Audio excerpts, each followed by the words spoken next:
Hello, and welcome to this week's episode of Bolt Action Reloading. In today's video, we're going to be doing some more load development with the 220 grain Nosler custom competition, along with Hodgdon's H1000. Stick around. Welcome back to the channel. If this is your first time here and you'd like to see how I and the rest of you here make our group smaller, start now by subscribing to the channel and hitting the bell icon. That way you get notified when I post next week's video and you won't miss anything. If you've been following around this project, you're going to know that we've had less than stellar results with a lot of our combinations so far, but today's video we're going to get a little bit more serious with some high quality components. In case you're not familiar with the load development we've done already, I'll put a quick chart on the screen. This will get you started with a summary of the initial video I did. If you'd like to see the whole video, by all means I'll put a card up and you can check it out. But most of the data that we're using from that video is going to be in this graph. As you can see on this graph, we actually tested all the way from 73.8 grains all the way to 76.5 grains of H1000 just to get our velocity and pressure information. Probably see some important things of note here. Actually, the max listed charge from Nosler for this particular projectile is 75.5 grains of H1000. Just because we didn't see any insane pressure signs at that 76.5 grains doesn't mean we actually saw anything in our velocity chart here that made us want to load there. According to Hodgdon's website, the max is even a little bit higher than this, but with what we've seen so far and the velocities we've been able to achieve, I don't think we need to load anywhere close to that high. Before we get into our final load information, a couple other things that we need to cover. The first thing is, since we shot this velocity chart, we did actually run the Tubbs final finish system through our rifle. And running that Tubbs final finish system through the rifle, we did actually change the distance to the lands for this projectile. And obviously, it did not get any shorter. The actual distance to the lands we were loading to before was pretty significant, and this isn't going to get us any better. The other thing of note, we actually did some CBTO testing with this actual projectile in our rifle, and we came to the same conclusion that we did with the 220 grain Sierra Match Kings, that about 20 thousandths off the lands is where we particularly saw basically our best groups, and maybe it's a coincidence or not, but actually the best standard deviations for the particular loads that we tested. I'm not going to say at this time it's more than a coincidence, but certainly an interesting piece of information. The other interesting thing that's happened since we loaded our initial loads, Sierra actually published a whole bunch of load data to their new app. Not that this certainly isn't a Sierra projectile, but for the same weight of projectile and this powder, they're actually listing a max of only 74.5 grains. Now, we're certainly not going to discount Nosler's data going up to 75.5 and the pressure data that we saw before. In today's video, really don't see any reason to push it anywhere beyond that. Our new distance to the lands for this projectile is actually going to push our CBTO all the way to 2.953 inches. So we're actually going to be loading to a CBTO of 2.933 inches, 20 thousandths off the lands. That's going to give us a cartridge overall length of about 3.532 inches, certainly well over our 3.47-ish overall magazine maximum length. These will be single feed only. Certainly one of the positive things to our load development today, we are using again our beautiful ADG Brass. This is the brass our velocity was worked up in, so really shouldn't have to be worried about compensating for any case volume changes or anything like that. This has been once fired at this point. This brass has been annealed, full length resize, the shoulder set back 2 to 3 thousandths, trimmed to length, chamfered, and deburred. It's also been primed with our Fed 215M primers.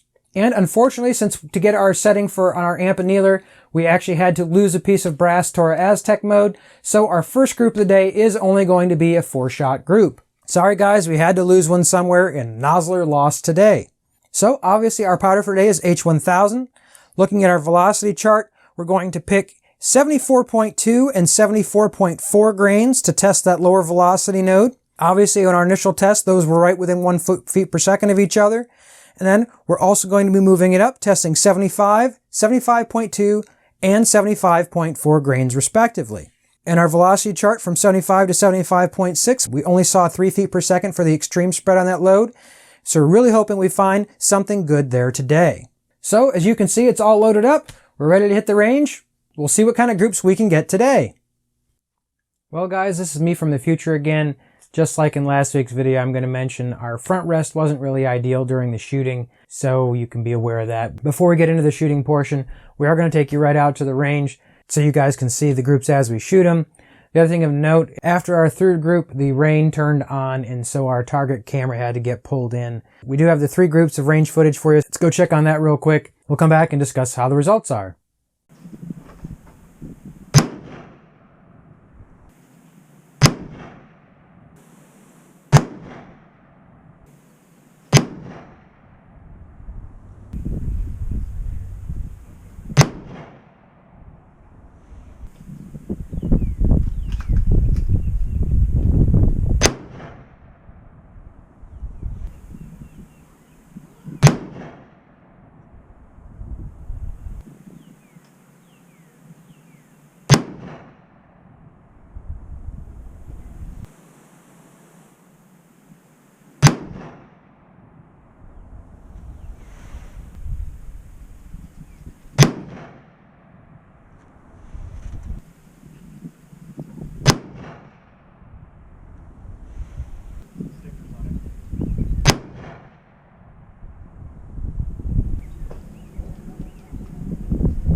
So guys, there are the results. They are, for better or for worse. I guess, you know, had our rest been a little different, we'll never know exactly what the results are.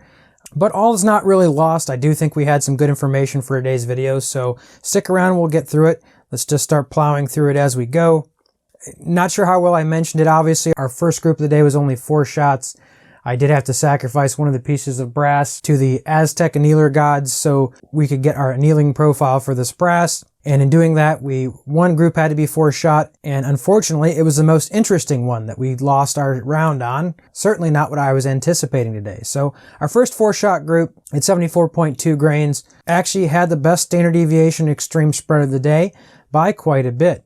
At 74.2 grains, our average velocity was 2783 feet per second, standard deviation of 7 with an extreme spread of only 15. Group size on that was 1.763 MOA. Moving on to 74.4 grains, our velocity moved up to 2781 feet per second, standard deviation jumped up just the same to 17.2, extreme spread of 40, and the group size on that down just slightly to 1.728 MOA. At 75 grains, our average velocity went to 2803 feet per second, standard deviation went to 23.2, extreme spread of 51, and a 2.047 MOA group. At 75.2 grains, our velocity jumped up to 2826 feet per second, standard deviation of 16.9, extreme spread of 44, and a 1.377 MOA group. Moving up a little further to 75.4, average velocity went to 2824, actually down 2 feet per second. Almost identical standard deviation at 16.2, extreme spread of 42, and about the same 1.401 MOA group. Compared to our last video when we went over the 220 Sierra Match King with Reloader 26, we basically attained the identical velocities we did on our initial load workup. However, not really the same case today. Our first 2 groups were trying to load around where we'd previously seen the 74.1 and 74.4 grain loads, that being somewhere around 2757. The actual velocity we were expecting today between 75 and 75.6 grains from our initial testing was right around 2796, 2799 feet per second, and we ended up getting all the way up into that 2826 level. Between 75.2 and 75.4, we basically did average the same velocity. In fact, the second was off by 2 feet per second. Let us put our 6.5 guys graph on the screen, and maybe we'll get a little bit better visual aid of what we're really going over today. So we can really blame this on a lot of things. The initial load testing for this was done while we were fireforming. However, like I said, the Reloader 26 really gave us essentially the same velocities that we were expecting, which really didn't happen today. They did happen a little earlier, but it seems the phenomenon of actually moving this bullet out closer to the lands is actually increasing our velocity, which, according to most of the books I've read, is supposed to be the opposite of what is the case. The difference in cartridge overall length was fairly significant, moving from 3.34 all the way out to essentially 3.53. Yeah, I certainly would expect that to be a little bit of difference, but certainly not as quite as much as it did, and not really in the direction that I expected. All in all, I was really hoping for a little bit better result today, and honestly, the only one really of interest was back down at our first load at 74.2 grains. Getting a single-digit standard deviation has really kind of eluded us, and funny enough, getting our best statistics around 2780 feet per second was the identical result as we saw with Reloader 26. Our best standard deviation was right down at that 2780, 2777 feet per second range. Certainly where we would have liked to see more shots, not less today, but the data is what the data is.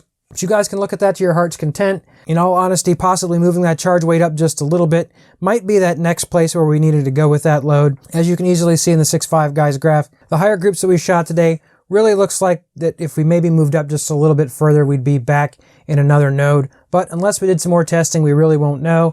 Certainly appears that our cartridge overall length may have been what made our life slightly more difficult when it came to our reloading statistics today. Certainly nothing wrong with backing down to that 74.2 grain load, seeing if we can repeat statistics that are somewhere around there, maybe honestly testing even a little bit below that level just to see if we're right on an edge, maybe find something even better, and see if it groups as well. As always, I'm interested to know what your thoughts are in the comments section below. Just like we do in every video, we'll put another shot of the brass on the screen. We've certainly shot charges above this weight before, really nothing significant to see here, but as always, draw your own conclusions. Anyway, even if you're not reloading for the 300 Winchester Magnum, I hope you enjoyed today's video. If you have any comments or questions, please post those in the comments section below. If you're not subscribed to the channel, I don't know what you're waiting for at this point. Hit the subscribe button, hit the bell icon so you can get notified when I post next week's video.